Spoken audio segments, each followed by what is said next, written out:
শপিস্টিকে স্বাগতম।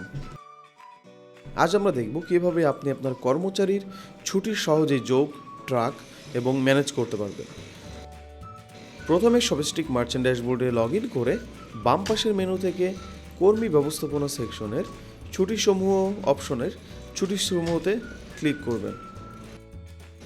এই পেজের শুরুতেই আছে একটি সার্চ বক্স, যেখানে কর্মচারীর নাম সার্চ করলে খুব দ্রুত সেই কর্মচারীকে খুঁজে বের করতে পারবেন। নিচের টেবিলে আপনি দেখতে পারবেন কর্মচারীর নাম, ছুটির ধরন, কারণ, তারিখ, সময়কাল, প্রযোজ্য তারিখ, স্ট্যাটাস এবং এডিট ডিলিট অ্যাকশন বাটন।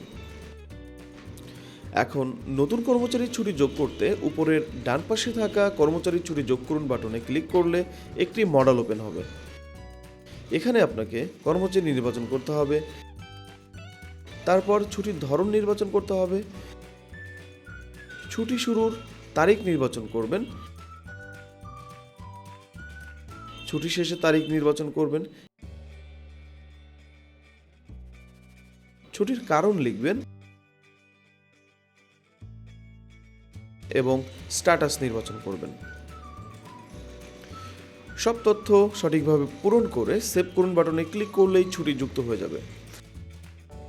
কর্মচারীর ছুটি ব্যবস্থাপনা আপনাকে সাহায্য করবে কর্মচারীর ছুটি ট্র্যাক করতে, অনুমোদন বা বাতিল করা সহজ করতে, কাজের চাপ সঠিকভাবে ব্যবস্থাপনা করতে, রিপোর্টিং আরও সঠিক করতে। এটি আপনার কর্মচারী উপস্থিতি, কাজের পরিকল্পনা এবং এইচআর ব্যবস্থাপনাকে আরও মসৃণ করে তোলে। যদি আরও কোনো সহায়তার দরকার হয় যোগাযোগ করুন আমাদের হেল্প সেন্টারে, আমরা সবসময় আপনার পাশে আছি।